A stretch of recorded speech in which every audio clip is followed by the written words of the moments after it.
Bienvenue dans ce nouveau numéro de PAF, dans lequel nous allons traiter de deux grands sujets d'actualité.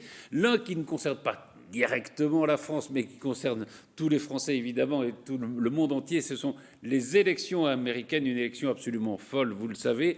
Et puis un deuxième sujet qui nous intéresse tous, ce sont les rapports entre les hommes et les femmes, avec deux courants qui semblent un peu divergents, d'affirmation du genre, l'autre de confusion des genres, justement. On va en parler tout au long de cette émission avec Florence Mercadé-Choquet. Bonjour, vous êtes avocate au barreau de Versailles, avec Stéphane Monson. Bonjour Patrice. Vous êtes professeur à l'université de Versailles-Saint-Quentin, ancien doyen de la faculté de droit. Et puis, avec nous, Jean-Charles Lajoigny, bonjour. Bonjour. Vous êtes éditeur. Anne-Charlène Bézina, pardon, j'aurais dû commencer par vous, je suis désolé. Le genre. Bonjour Patrice. Vous êtes maître de conférence à l'université de Rouen. Vincent Couronne, bonjour. Bonjour Patrice. Vous êtes le fondateur des Surligneurs, vous êtes aussi à France Info. Vous faites aussi un blog sur les idées reçues sur l'Europe. Et puis, nous avons une invitée que je suis ravi de recevoir, qui est Annie Porter. Bonjour. Bonjour tout le monde. Alors, vous êtes américaine. Oui. Vous votez aux États-Unis et vous êtes en plus la représentante du Parti démocrate en France. C'est exactement ça. Voilà, je ne me suis pas trompé, c'est très bien. Donc, je suis ravi de vous avoir, puisque évidemment, on va parler, c'est le premier sujet de cette émission, de cette élection folle, le débat et le combat Trump-Biden.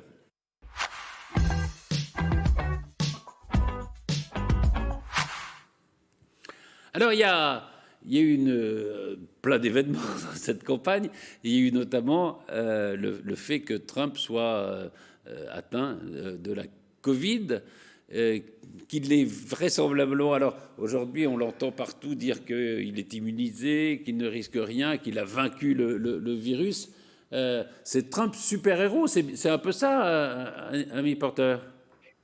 Eh bien, vous le dites bien. Je ne sais pas si vous avez vu l'article qui est sorti dans le New York Times ce week-end, mais il paraît que cet homme qui est en représentation en permanence, qui joue le rôle de président comme s'il était dans une télé-réalité plutôt que de gouverner pour de vrai, il voulait sortir de l'hôpital, ouvrir sa chemise et avoir un t-shirt Superman en dessous. C'est la mentalité d'un enfant de 5 ans. Enfin, les bras m'en tombent. Je pensais que plus rien ne pourrait me surprendre, mais là, il m'a quand même eu.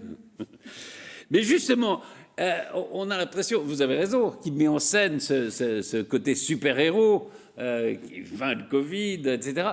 Est-ce que dans l'opinion américaine, ça peut un peu changer les choses ou pas? Je vais vous demander, à vous, à Amy Porter, et puis peut-être à chacun d'entre vous ensuite.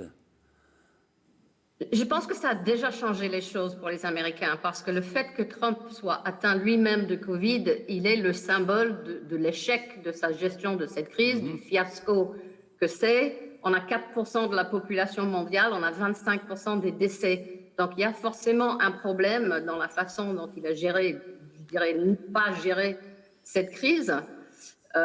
Et vous savez, aux États-Unis, on peut voter à l'avance. Les bureaux de vote s'ouvrent des fois quelques semaines à l'avance avant la date de l'élection, et les gens votent également par correspondance. Il y a déjà 10 millions d'Américains qui ont voté pour le 3 novembre prochain. C'est juste 50 fois plus que d'habitude. Les gens sont très motivés pour voter dans cette élection. Et ça veut dire quoi? Parce que la motivation, elle peut être des deux côtés. Il y a énormément de gens qui n'ont jamais voté.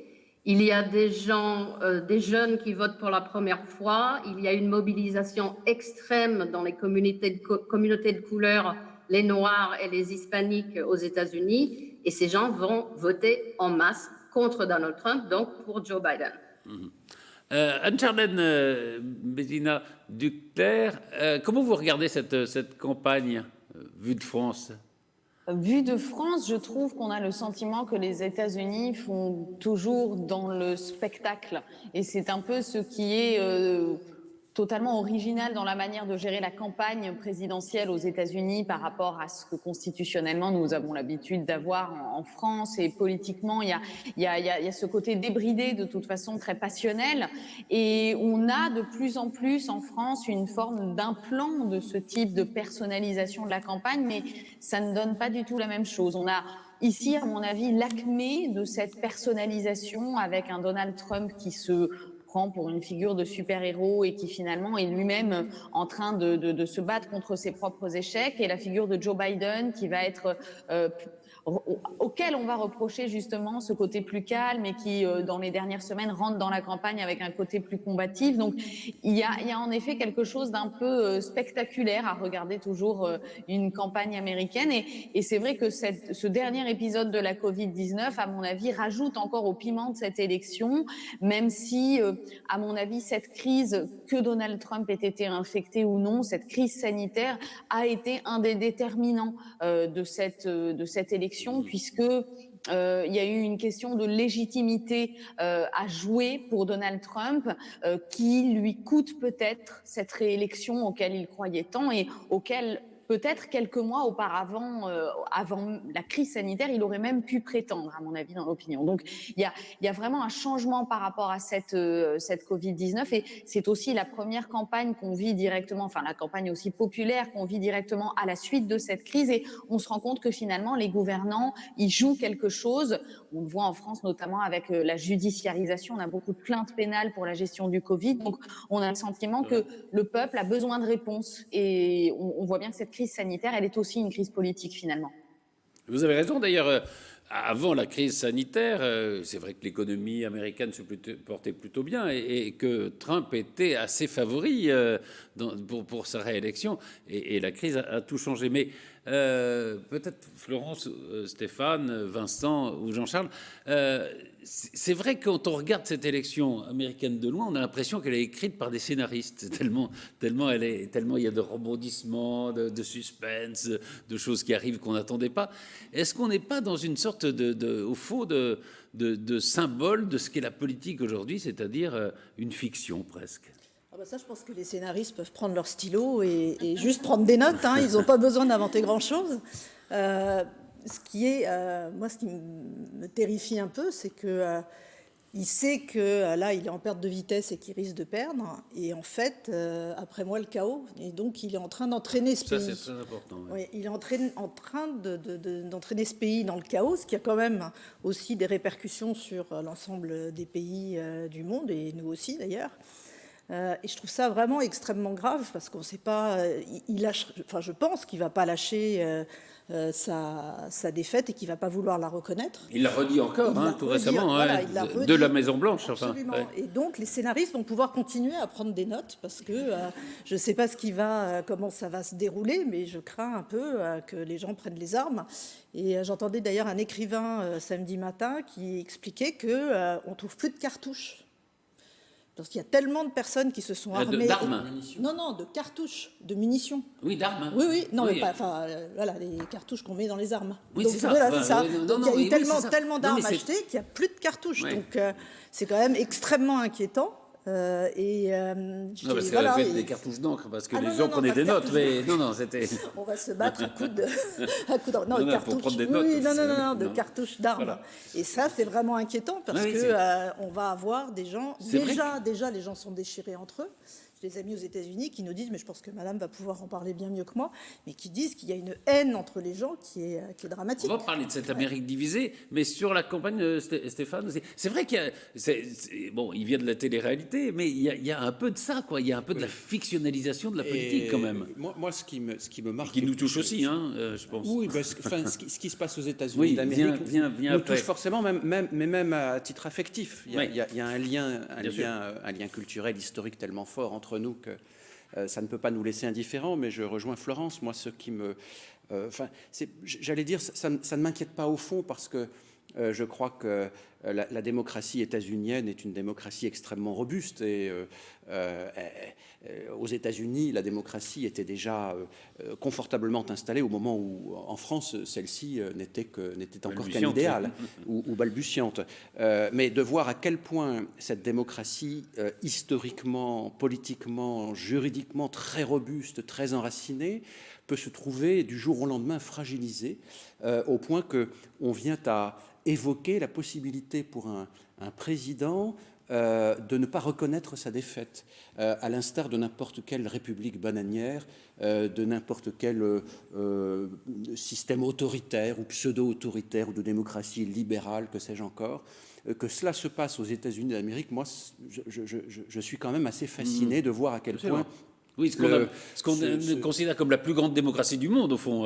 Mais je crois que ça l'est. Elle l'est. De voir à quel point les choses ne sont jamais acquises et sont fragilisées par cette gangrène populiste qui prend diverses formes, mais qui est un véritable cancer démocratique, en tout cas.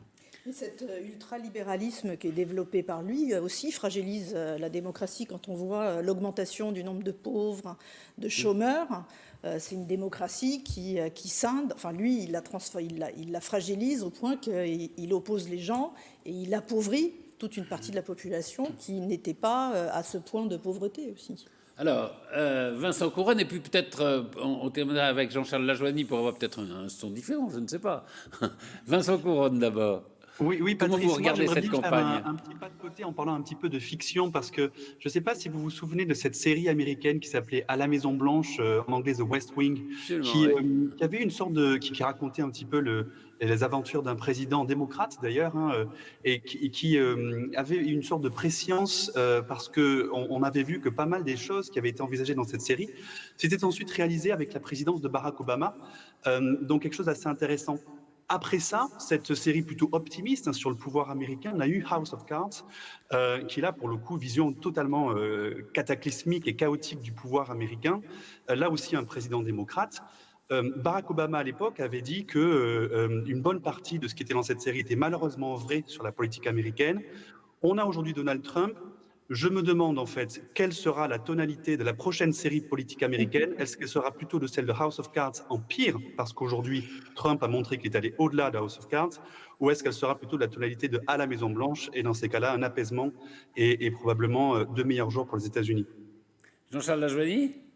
Juste une chose pour rebondir sur les propos de Florence. Les Américains ont qu'à se renseigner auprès des gens de Champigny-sur-Marne. Visiblement, trouver des armes n'est pas hyper difficile partout. Donc ça, c'est déjà une première chose. Deuxièmement, je me méfie quand même un tout petit peu, pour être plus sérieux, de l'unanimité, de l'unanimisme total sur Trump, qui fait que je trouve que les arguments sont souvent un peu pauvrés. C'est-à-dire que là, on en est même à sortir le livre de sa nièce, qui visiblement n'a absolument aucun intérêt. Alors, on sort n'importe quoi pour abattre Trump, et je trouve tout ça, ça manque un peu d'intelligence et de trucs. Et alors, je me dis après, la déception va être énorme, parce que on s'attaque tellement à Trump. D'abord, nous, en tant que Français, je trouve, de façon assez curieuse, mais disons que les Américains, ils ont bien raison, on s'attaque à Trump, mais j'ai l'impression que on oublie un peu le candidat Joe Biden. Que propose-t-il? Que va-t-il faire? Qu'est-ce que ça va changer pour les Américains? J'ai l'impression qu'il y a une sorte de rêve en France. On dit les démocrates, c'est forcément génial, etc. Sûrement, mais quel est vraiment le programme? Quelle est vraiment la différence? Qu'est-ce que Joe Biden va apporter? J'ai peur que, en admettant que Trump soit battu, que les lendemains soient un peu tristes. Voilà. Eh ben, on va demander à la représentante du Parti démocrate ce que ça changerait peut-être l'élection de Joe Biden. D'abord, peut-être d'apaiser peut-être un peu les choses, mais... Je pense qu'il est vrai qu'en France, on voit beaucoup de reportages sur Trump et très peu sur Biden. Aux États-Unis, c'est pas du tout la même chose. Et dans notre propre communication des démocrates à l'étranger en France, on a compris très rapidement que ce n'était pas la peine de faire des pubs négatives sur Trump. Tout le monde le déteste déjà, on n'a pas besoin de le redire. Donc, on essaie de mettre en avant le programme de Biden, le programme... son histoire personnelle, le fait que ce soit un homme intègre, que ce soit un homme empathique, qui a vécu énormément de deuil dans sa vie, qui lui permet de comprendre les vrais problèmes des Américains. Et il a un programme très riche déjà, rien que pour le Covid, il y a une liste longue comme ça de tout ce qu'il fera dès qu'il arrive pour endiguer enfin cette pandémie qui ne cesse de grimper. Hein. Les cas montent tous les jours. On a plus de 1000 morts par jour aux États-Unis, 50 000 nouveaux cas, alors qu'on devrait être autour de 10 000 maximum. Donc, il y a ça, il y a le climat, il y a justement les inégalités de revenus. Aujourd'hui, vous avez plus de gens qui se sont inscrits au chômage que qui ont voté pour Trump en 2016. C'est incroyable. Hein, Mais alors, justement, vous vous dites, voilà, il y a une sorte de rejet de Trump. Mais ce que disait Florence Mercadé-Choquet tout à l'heure, et qui nous semble assez vrai, c'est qu'on a l'impression, nous vu d'ici, que l'Amérique n'a jamais été autant déchirée qu'elle ne l'est aujourd'hui. Est-ce que c'est aussi votre sentiment? L'Amérique est effectivement très, très, très divisée, et il suffit de regarder la représentation dans les deux chambres où on est quasiment à 50-50. À mon avis, ça va bientôt changer. Mais là, pour l'instant, c'est vrai que il y a des clivages assez forts. Mais malheureusement, Trump l'a encouragé, ce clivage. Il encourage même la violence, ce dont on parlait tout à l'heure avec le manque de balles pour les armes aux États-Unis. C'est vrai, et beaucoup de gens craignent. Vous savez, on a cette période un peu étrange entre la fin de l'élection et le jour de l'investiture du prochain président, qui sera le 20 janvier 2021 à midi. Et pendant ce mois et demi, 2 mois, il peut se passer plein de choses assez inquiétantes. Et il y a beaucoup de gens qui s'inquiètent pour ce que Trump est capable de faire, serait capable de faire s'il perd. Il y a d'ailleurs le mythe du chaos est un mythe important aux États-Unis. Et il y avait, vous voyez tout à l'heure la photo de la une du Time que vous aviez voulu, Florence Mercadé, et qui est assez symbolique de ça. Hein. Pourquoi qu'est-ce qui vous plaît dans cette Parce it's time to go. It's time to go. Et j'aimerais bien qu'il passe la porte comme ça, calmement. Alors, évidemment, Trump est atteint du virus, il a 74 ans, il est en surpoids. Biden a 78 ans bientôt. Du coup, il y a peut-être l'importance des vice-présidents n'a jamais été aussi forte qu'aujourd'hui. Et les deux candidats sont Mike Pence, qui est déjà vice-président, et Kamala Harris, qui est la colistière de Biden. Il y a d'ailleurs eu un débat, vous l'avez regardé, Annie Porter, le débat entre les deux vice-présidents? Oh oui, je l'ai regardé et je l'ai pas mal commenté depuis, oui. Oui. Et racontez-nous alors votre sentiment. D'habitude, aux États-Unis, le vice-président n'est pas aussi important que ça. On dit toujours quand on choisit son colistier ou sa colistière, il faudrait que ça soit quelqu'un qui ne nuit pas au candidat principal. Et en général, on ne fait pas trop attention, sauf quand il y en a une, comme Sarah Palin, qui nuit vraiment. Là, tout d'un coup, on s'intéresse beaucoup à elle. Mais Biden a dit lui-même, et il est au courant du fait qu'il a 45 ans de service public derrière lui, il se dit lui-même le candidat de la transition. Donc Kamala Harris n'a que 55 ans, ce qui est très jeune en politique, il envisage vraiment de passer la main. Ça m'étonnerait beaucoup, par exemple, que Biden se présente pour un deuxième mandat quand il aura 82 ans. Oui, c'est sûr qu'il va faire, s'il est élu, qu'il fera qu'un mandat. Et on parle même du fait qu'il pourrait passer de la main, même au cours de ce mandat. Enfin, c'est une hypothèse qu'on verra. Ça dépend de son état de santé, ça dépend de beaucoup de choses. Les vices... Peut-être Anne-Charlène Bézina, c'est vrai que ce système du président au vice-président, il faut peut-être l'expliquer. C'est un peu différent. Le vice-président, c'est pas un premier ministre du tout, comme on a ici en France. Alors pas du tout, vous avez raison. C'est une spécificité des États-Unis, c'est-à-dire que on élit un petit peu comme nous en France, nous avons par exemple l'élection de nos députés, c'est-à-dire que du coup nous n'avons pas un scrutin de liste, c'est un scrutin dit uninominal avec un seul nom, mais il y a une forme de suppléance qui est organisée, c'est-à-dire que vous n'élisez pas une seule personne, mais une personne et son remplaçant. C'est un système qu'on a en quelque sorte pour les députés français.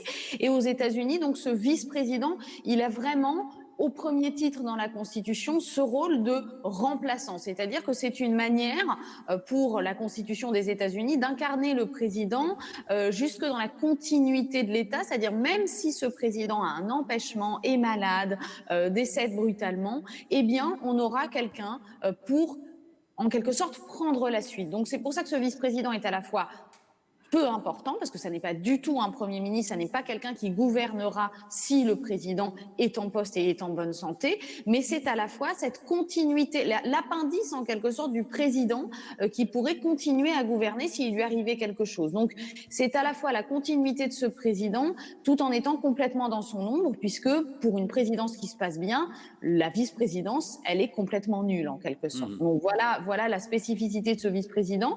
Néanmoins, c'est pas une fonction qui est complètement inintéressante et auquel les Américains sont assez peu confrontés, parce que ce vice-président peut avoir aussi des fonctions à l'étranger, par exemple, être mandaté des missions. Des rencontres, voilà, exactement, quelques missions, et il a une importance aussi au niveau du Sénat qui est... Et il préside le Sénat.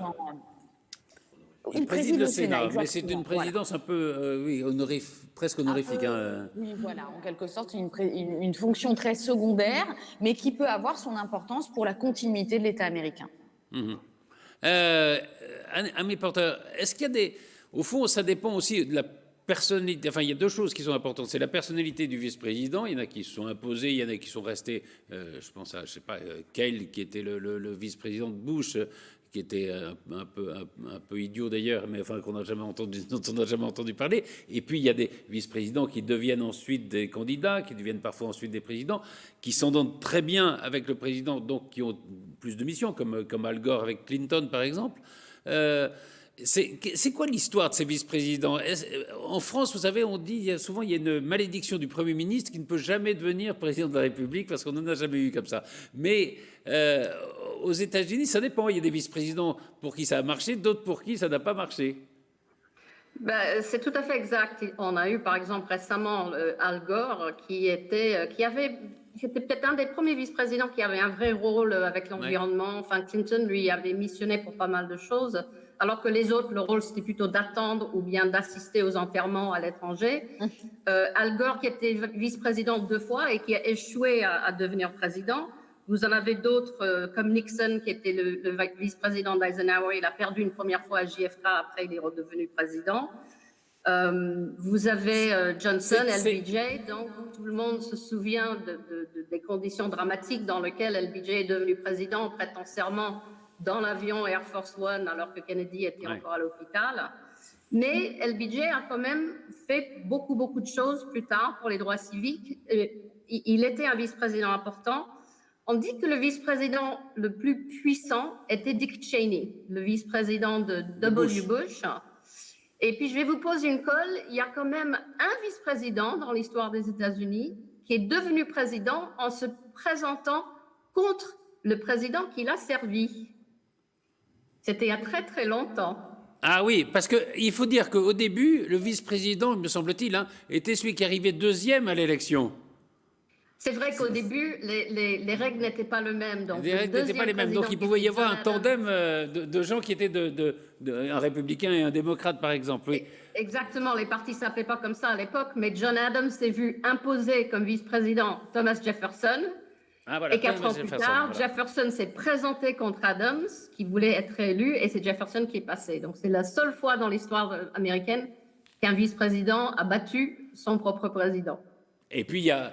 Comme chose un peu étonnante, il y a aussi Gerald Ford, qui est devenu président sans avoir été vice-président sans avoir été élu par la force des choses, et puisque le vice-président qui le précédait avait été condamné, et qui est devenu président au fond, sans avoir jamais été. Il y a 14 vice-présidents qui sont devenus présidents, mais dont la moitié ont pris ce rôle parce que le président était mort en exercice. Oui, c'est vrai, c'est vrai. Mais c'est vrai que c'est une histoire assez passionnante, celle de cette histoire politique américaine. Hein. C'est l'histoire d'une grande démocratie. Et on faisait allusion à Jefferson. C'est à l'époque, nous n'étions pas, nous, en démocratie. Alors, justement, l'importance des vice-présidents. Est-ce qu'on peut dire quand même un mot?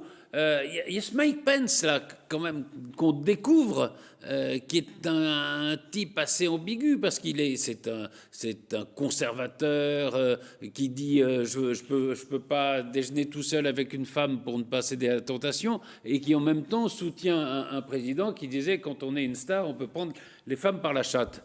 C'est quand même assez... Non mais c'est quand même assez ambigu comme position, assez contradictoire, non?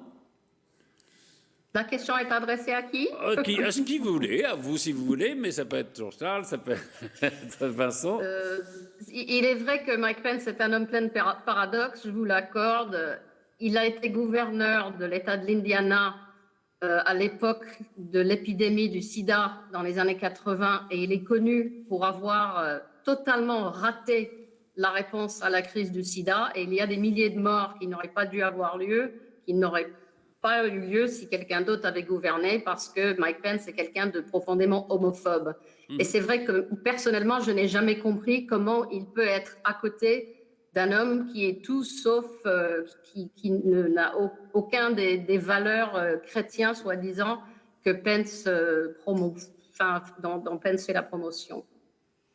Vincent, hein, sur Kamala Harris ou Mike Pence?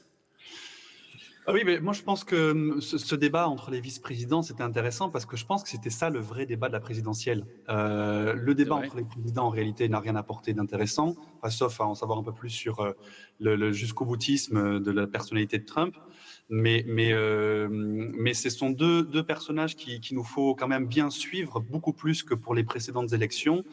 Et c'est vrai que Mike Pence est effectivement, sur lui en particulier, est un personnage assez étonnant. Bon, écoutez, je vois pas. Je pense que je suis assez d'accord avec ce qui a été dit, notamment par Amy Porter sur l'incohérence entre la position de Mike Pence et celle de Trump. Moi, ce qui m'inquiète un peu avec Mike Pence, c'est que c'est un peu la porte d'entrée aussi des évangéliques au pouvoir fédéral américain. Il y a un article assez intéressant dans Le Monde d'hier sur justement le pouvoir des évangéliques et leur capacité à pouvoir mobiliser l'électorat pour permettre la réélection de Donald Trump. Et je vois, quand vous dites, Patrice, effectivement, que Mike Pence est quelqu'un qui ne veut pas s'asseoir à la table d'une femme pour éviter la tentation, etc. On revoit là, ici, en fait, chez ces personnes-là, des tendances à ce que notre président de la République en France, Emmanuel Macron, appelle une forme de séparatisme. C'est-à-dire le fait que, au nom de valeurs religieuses, en fait, on refuse en réalité tout un tas de rapports sociaux, etc. Et chez les évangéliques aux États-Unis, il y a quelque chose d'un peu, comment dire, qui peut faire un peu peur quand on voit la montée en puissance de cette communauté religieuse qui va devenir très rapidement la première aux États-Unis. Voilà. Et puis en plus de ça, la tendance, il faut rajouter, à mélanger la religion et le politique chez ces personnes-là. Jean-Charles ? Oui, je voulais juste revenir sur une chose, c'est que j'ai l'impression que l'anti-Trumpisme primaire qui anime tout le monde nous fait oublier que 85% des Français sont pour Biden. Dans ce débat pitoyable, on ne peut pas dire que Joe Biden ait brillé par son intelligence, son charisme et son sens de la répartie. Enfin, je veux dire, ils étaient au même niveau tous les deux, quoi. Et là, encore une fois, on se canalise sur Trump. Mais moi, je suis ravi que Trump dégage. Mais je veux dire, Joe Biden, pendant ce débat, a quand même été d'une nullité quasi équivalente à celle de... Enfin, je veux dire, ils sont injuriés tous les deux. Ils se disaient ta gueule. Ils se disaient tu n'es qu'un abruti. Je veux pas t'entendre parler. Est-ce que tu vas la fermer? Enfin, voilà. Et là, tout le monde dit mais non, mais Joe Biden... Mais non, Joe Biden était consternant. Je veux dire, alors, j'espère que Kamala Harris va être sûrement très brillante. Elle a aussi quelques casseroles, j'ai l'impression, sur son passé et sa façon de gérer la cause de certains prisonniers et certaines choses. Mais bon, chacun peut faire des erreurs, etc. Mais c'est aussi intéressant d'en parler. Et voilà, je veux dire, encore une fois, je pense que la démocratie ne gagne jamais à noircir complètement quelque chose et à blanchir complètement l'autre en disant celui-là est tellement mauvais que l'autre ne peut être que merveilleux. C'est peut-être un peu plus compliqué que ça. Et encore une fois, je veux dire, Ami nous dit que Biden va être merveilleux contre la Covid, pardon. J'en suis sûr et je l'espère. Mais ça me paraît un peu court comme programme économique et comme programme pour la première puissance des États-Unis. La Covid, c'est une chose. Voilà. Après, s'il y avait des recettes magiques, je pense qu'en France, on s'en servirait et dans tous les pays du monde. Donc, peut-être que Biden a quelque chose d'extraordinaire pour lutter contre la Covid. Encore une fois, je le souhaite. Mais au-delà de la Covid, qu'est-ce que vont faire, qu'est-ce que propose Kamala Harris, qu'est-ce que propose Joe Biden? C'est ça qui m'intéresse. Est-ce qu'on pourrait arrêter juste de trouver à chaque fois un truc pour dire « Oula, Trump est moche, Trump est machin, Trump prend les femmes par la chatte ». C'est fini, ça. Passons à autre chose. Parce que sinon, c'est une réduction. C'est des choses qu'il a dites. Non, mais il a dit ça il y a 5 ans, ou je sais pas quoi. Ça va, quoi. Je veux dire, maintenant, est-ce que le débat. Est-ce que. Là, il a dit je suis immunisé contre le Covid, c'est qui est quand même pas mal non plus dans le genre déclaration. On peut en trouver tous les jours, vous savez, avec lui. J'ai peur de la réélection de Trump qu'il faille ressortir ces histoires de je te prends par la chatte. Non, pardon, je disais, j'étais étonné qu'un évangéliste soutienne quelqu'un qui disait ça. C'était pour ça que je rappelais cette phrase. Juste. C'était pas pour condamner Trump ou quelque chose comme ça. J'étais étonné par cet attelage. Voilà. Un dernier mot peut-être sur ces. À moins que vous vouliez répondre, Amy, puisque vous avez vu le débat. Oui, mais en fait, on n'est pas obligé de prendre les mots de Trump il y a 5 ans pour voir qu'il est complètement inapte au mandat qui lui a été accordé. Il suffit de voir ce qu'il a dit la semaine dernière, la semaine d'avant. Il est peut-être immunisé contre le Covid, mais il n'est pas immunisé contre la bêtise. Et là, il a dit 24 000 mensonges depuis qu'il est président, 4 ans. Le discours d'avant-hier soir sur le balcon, il en a dit une vingtaine en 20 minutes. Je pense que les Américains sont épuisés. Ils sont épuisés par le torrent d'informations et le chaos qui est généré par l'administration Trump. Ils veulent juste du calme, ils veulent juste que ça cesse. Peut-être, juste pour rebondir rapidement, c'est vrai qu'en France, nous, on n'a pas eu trop d'expérience comme ça de rejet absolu d'un ancien président, mais on a connu une seule fois une campagne qui s'est exclusivement cristallisée sur le contre-adversaire.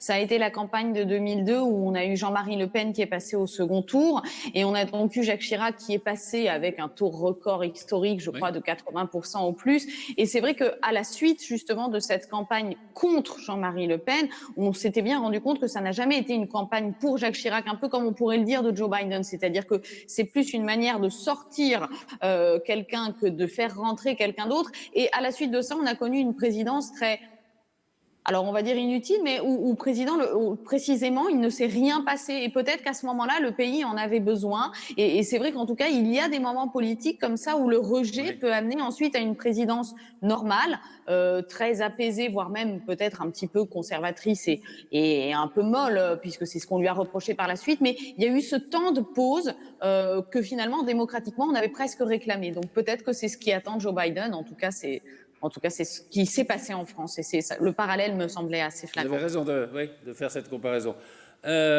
Juste un dernier mot, après on va passer à un autre sujet, mais la campagne, c'est 3 milliards de dollars par candidat. Alors, c'est de la plus grande démocratie du monde, mais c'est une démocratie qui coûte cher quand même, Stéphane. Ça coûte cher, mais tant qu'il y a de l'argent, moi, voilà, enfin, cet argent serait peut-être sans doute plus utilement utilisé à autre chose. Mais le parallèle ici, il est à faire avec ce qu'en France et dans d'autres pays, dans d'autres démocraties du monde, au demeurant, nous essayons progressivement, brique par brique, d'établir, à savoir des règles à la fois contraignantes et claires de financement de la vie politique, de financement des partis, de financement des campagnes, depuis en gros la fin des années 1990. S'élabore tout un corpus juridique qui clarifie les choses, alors qui est encore à perfectionner, mais qui depuis donc l'époque Rocard, en gros, ne cesse de produire des effets qui sont fondamentalement de plus en plus vertueux. Ce qui ne veut pas dire que tout le monde est vertueux et ce qui ne veut pas dire que ces règles ne sont pas. Mais il y a des contrôles. Mais il y a des contrôles. Il y a des contrôles qui sont de plus en plus efficaces. Il y a un arsenal juridique qui, de mon point de vue, était indispensable, notamment au regard du financement des campagnes par des personnes morales, par des sociétés ou par des puissances étrangères. Tout cela est aujourd'hui en voie de régulation. Et on est à l'opposé, évidemment, à l'exact opposé de ce qui se passe aux États-Unis, où tout le monde peut donner sans aucune limite. Sans aucune limite. Amy Porter, est-ce que vous voulez rajouter un mot à tout ce qu'on a dit? Parce qu'on va passer à un autre sujet. Je signale que vous serez ici dans 15 jours, le 26 octobre, où nous allons consacrer une émission spéciale aux élections américaines. Est-ce que vous voulez, je vous laisse le mot de la conclusion, si vous voulez, sur ce sujet. Ben écoutez, je vais revenir donc au Covid de Trump. Maintenant, il a quelque chose en commun avec les 7 millions d'autres Américains qui ont été affectés. C'est-à-dire que d'ici quelques semaines, il va perdre son boulot et il va être expulsé de sa maison, la Maison Blanche. Très bien. Merci beaucoup, Amy. Donc, on se retrouve dans 15 jours. Hein. Vous serez ici, sur ce plateau. Je l'espère. Et puis, je pense qu'il va se passer encore pas mal de choses d'ici le 3 novembre. Donc, on aura beaucoup de choses à dire. Merci infiniment. On a parlé de la guerre Trump-Biden. On va parler maintenant d'une autre guerre qui se déclare. C'est la guerre entre les hommes et les femmes.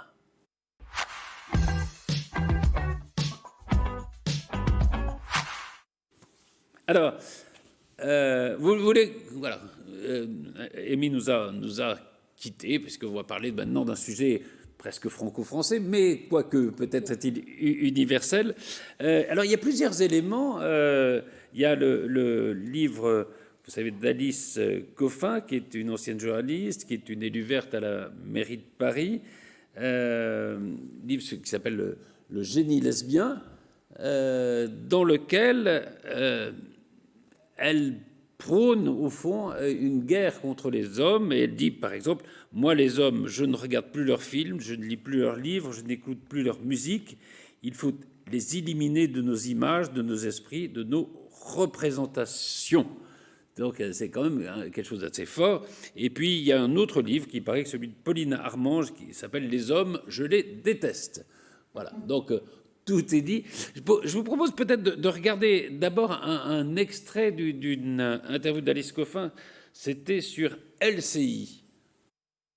C'est vraiment, enfin moi c'est ce que j'ai essayé de faire dans le livre, c'est d'aller dire très frontalement ce qui se passe. Et c'est ça qui est intéressant, c'est qu'on peut même pas dire, même ça. C'est-à-dire, on n'est même pas en train de répondre avec leurs armes à eux, à la mesure du massacre qu'ils commettent tous les jours. Pas du tout. On essaie juste de le dire, et rien que ça, de l'énoncer, ça pose un problème.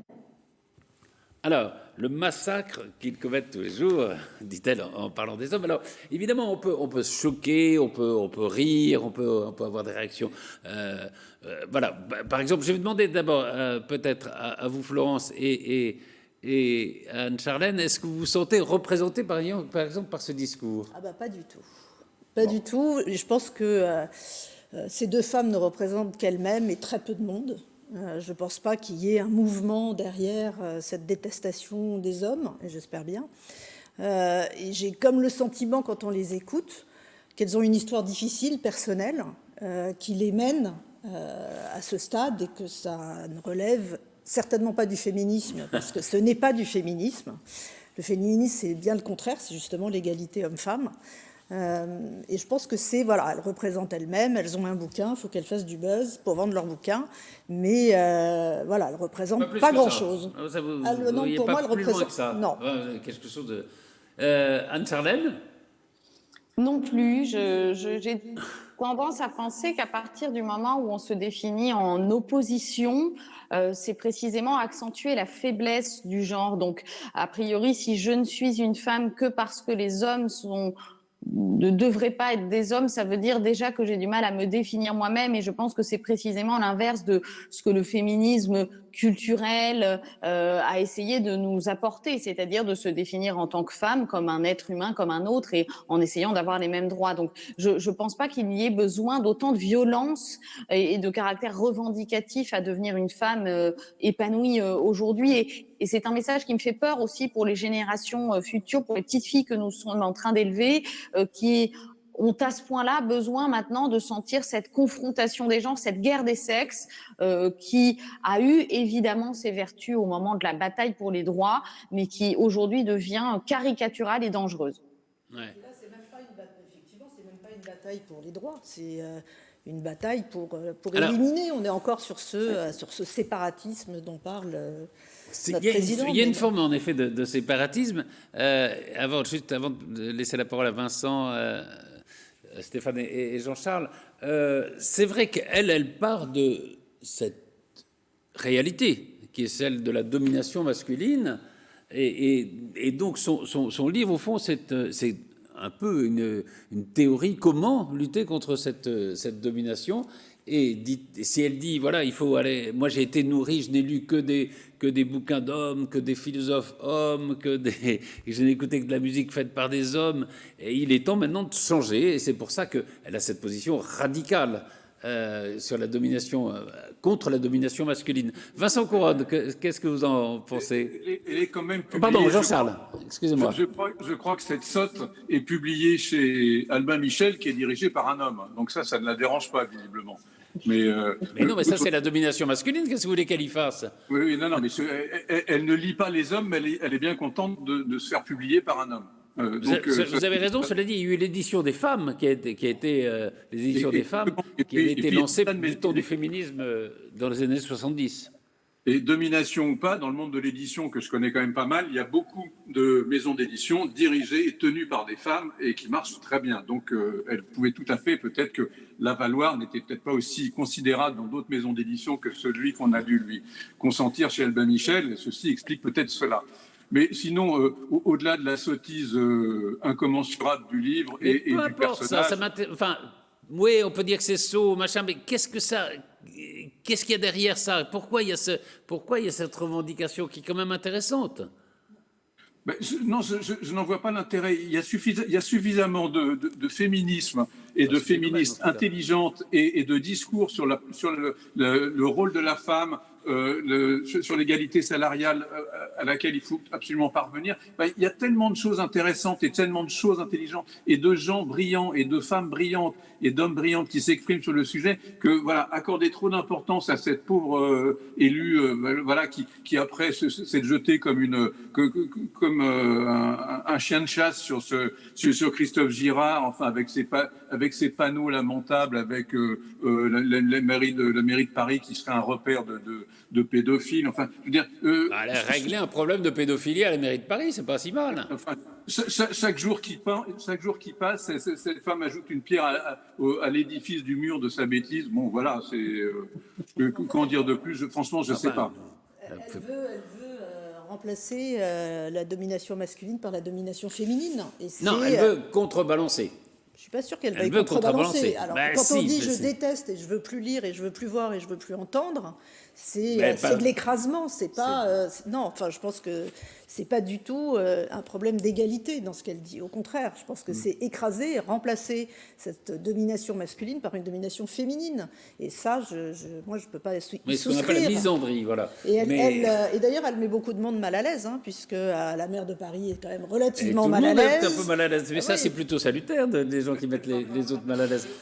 Elle paraît à peu près aussi finaude que Donald Trump, mais dans un autre genre. Donc je pense qu'on pourrait tout à fait les marier et qu'ils nous réservent un petit, ça serait assez amusant. Mais c'est vrai que... Franchement, c'est vrai qu'il y a eu des comparaisons avec les islamistes, enfin de sa position avec celle des islamistes à travers contre les femmes, ou d'Éric Zemmour, enfin, on a mis en parallèle. Moi, je trouve ça assez injuste, finalement, vis-à-vis de... Elle a un discours qui... Moi, ce qui m'intéresse, c'est qu'est-ce qu'il y a derrière ce discours? Pourquoi ce discours naît aujourd'hui? Vincent Couronne.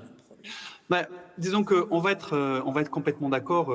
Je n'approuve pas ce positionnement-là, et que ça soit un séparatisme, un communautarisme, autre, il faut à tout prix faire en sorte que certaines femmes ne se referment pas sur une communauté exclusivement féminine. On est en République, nous sommes tous égaux, et il faut arriver à faire vivre cette égalité pour tous. Simplement, j'essaye de comprendre malgré tout pourquoi justement est-ce qu'elle prend cette position-là.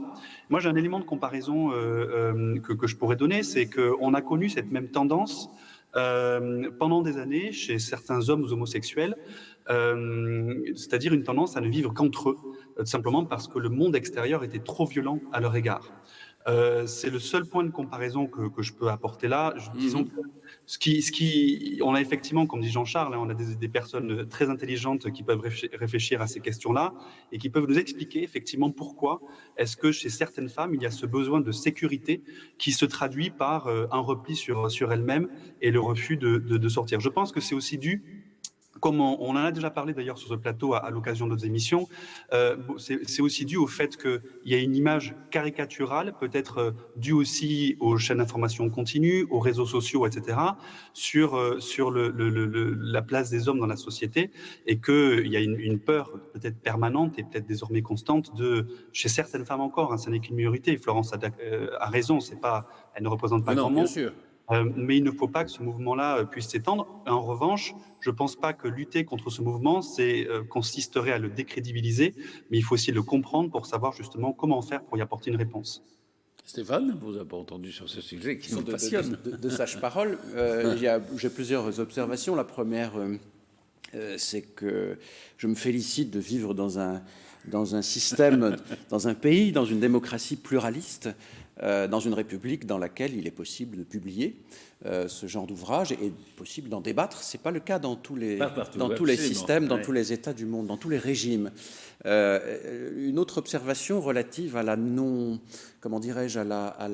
non-pensée, à l'absence de pensée que représente cette pseudo-construction qui consiste au fond, Anne-Charlène le disait tout à l'heure, à se définir par la destruction de l'autre, à vouloir exister en détruisant l'autre. Je trouvais que dans le numéro de mercredi dernier du Canard, ce dessin, oui. Où elle disait je n'écoute plus de musique écrite par les hommes, je ne lis plus de littérature écrite par les hommes, et elle avait en face d'elle des islamistes qui disaient nous c'est pareil, mais c'est à l'égard des femmes. Oui.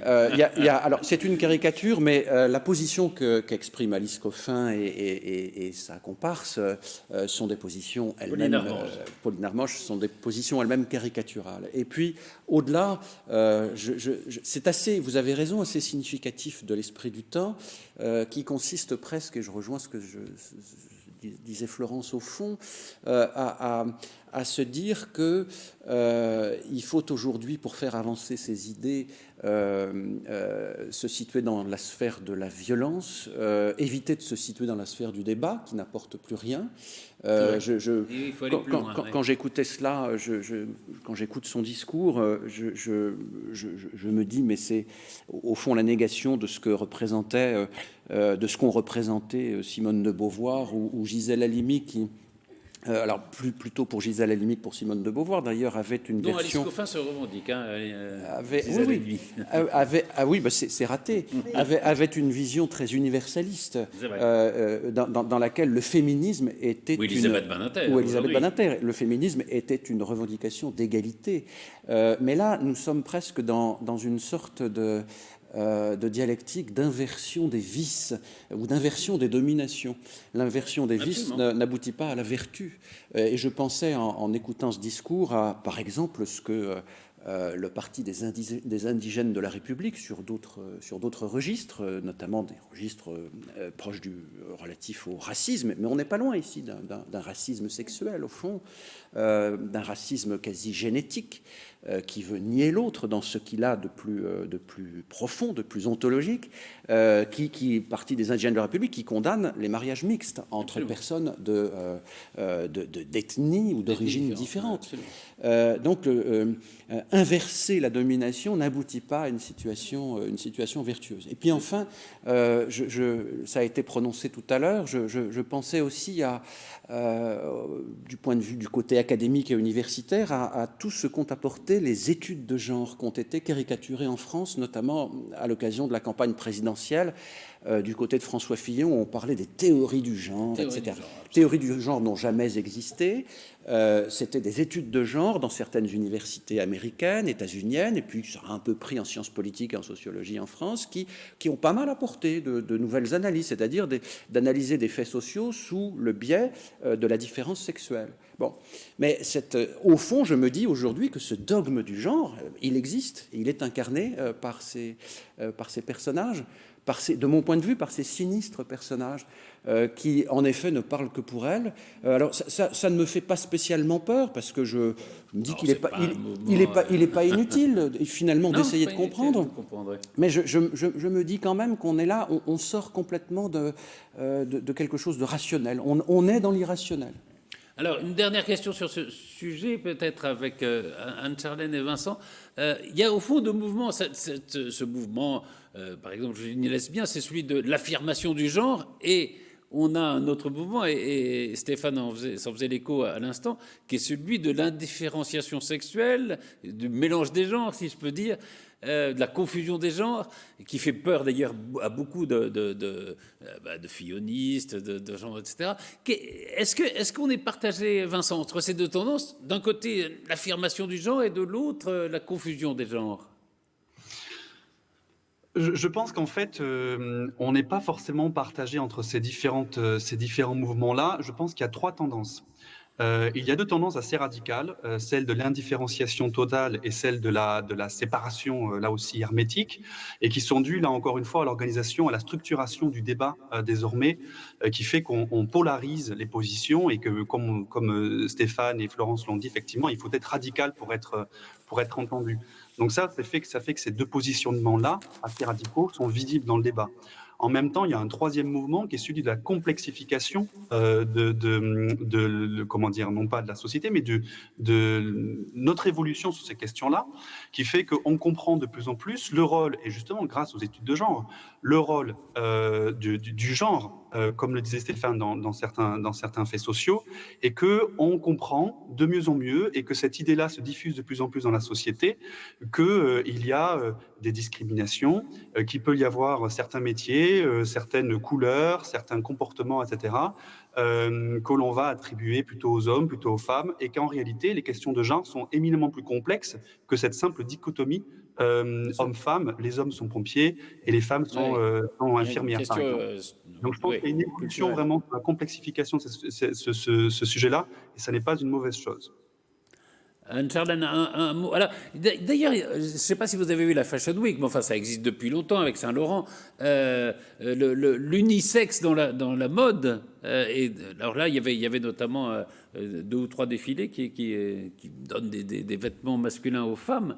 C'est vrai qu'on est plutôt dans cette tendance-là de la confusion des genres, non ? En fait, je suis un peu atterrée par les deux. Vincent en parlait comme des extrémismes en quelque sorte, et je suis totalement d'accord. Je pense que on ne peut pas se définir par une opposition, par principe, et donc dès lors qu'on est dans cette idée de nier le genre ou d'affirmer le genre comme une condition d'existence, pour moi, on est forcément dans quelque chose de mauvais à apporter aux générations futures. Moi, ce que je retiens et qui me semble être un peu dangereux, c'est que le mot d'ordre du féminisme de Beauvoir et de ce féminisme que je qualifierais de lyrique et d'intentionnellement positif pour les femmes, c'était d'élever des jeunes filles en n'ayant plus honte d'être une femme, mais en ayant cette fierté finalement d'être une femme au même titre que d'être un homme. Alors qu'aujourd'hui, avec le balance ton port, avec le MeToo, avec ce courant-là, et même avec le genre unisexe, on est en train aussi de nier les hommes. Et donc finalement, on ne veut plus que les petites filles naissent fières d'être des petites filles, mais on voudrait que les petits garçons aient honte de naître petits garçons. Et donc je crois qu'en fait finalement, on est vraiment dans l'inverse du message qu'on a essayé d'apporter dans les années 50 et qui était un message vraiment positif et apaisant, à mon avis, un féminisme qui n'est pas un féminisme combatif, un combat pour les droits, mais pas un combat contre quelqu'un. Et à partir du moment où l'unisexe, où la bataille des sexes devient une guerre pour détruire l'un des deux, je crois qu'on est profondément dans la négation et dans quelque chose qui peut être dangereux sur ce qu'on apporte à nos jeunes générations. Donc, montrons aux plus jeunes que nous pouvons vivre apaisés dans un monde où nous sommes différents. Précisément, je crois que c'est un peu ça qu'on essaye de cataloguer avec le séparatisme, c'est-à-dire le clivage des différences qui est en face des sections complètement hermétiques. Les différences sont le socle de notre démocratie, de notre République. Vivre en commun, ça ne veut pas dire vivre tous pareil. Ça veut au contraire dire qu'il faut que nous soyons différents et que nous nous respections. N'oublions pas ça, l'universalisme, c'est avant tout le mariage des différences et pas leur négation. Vivons ensemble. On passe au vrai-faux de Vincent Couronne.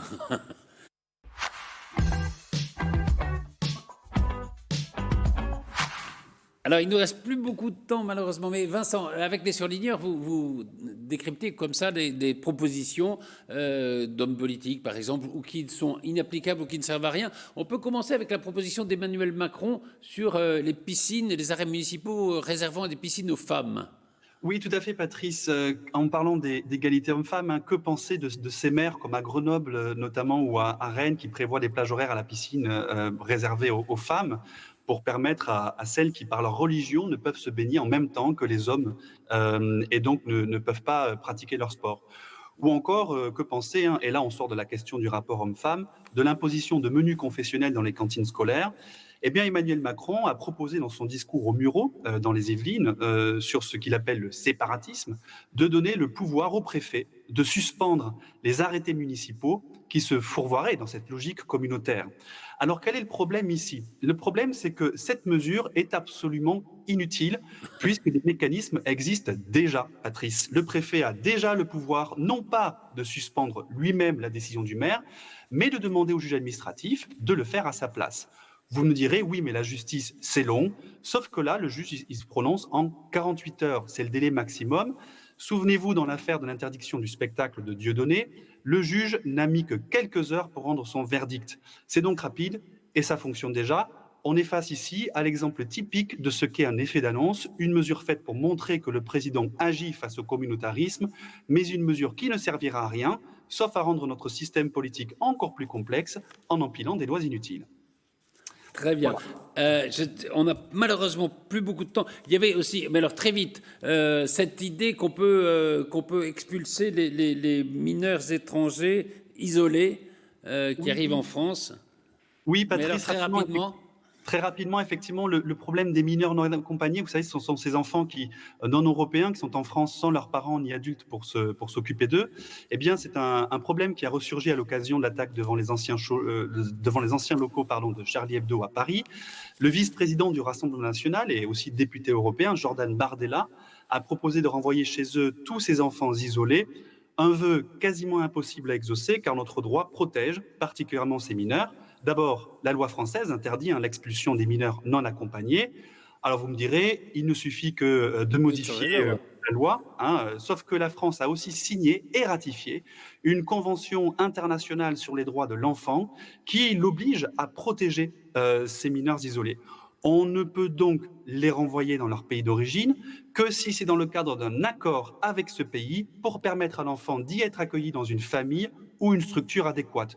Au fond, le critère principal pour savoir si on peut ou non renvoyer un mineur, c'est l'intérêt supérieur de l'enfant. Jordan Bardella le sait probablement, mais comment dire, satisfaire sa base électorale semblait être visiblement plus important. Merci beaucoup Vincent Couronne. Je renvoie au site des surligneurs, évidemment, où on peut trouver beaucoup d'exemples de ce genre. Vous voyez, Jean-Charles, on ne peut plus rien faire.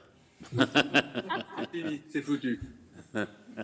Voilà, l'émission est malheureusement terminée, mais on reprendra ce débat avec grand plaisir. Merci beaucoup Florence Percadet-Choquet, Stéphane Monson, Anne-Charlène Bézina, Vincent Couronne et Jean-Charles Lajoigny.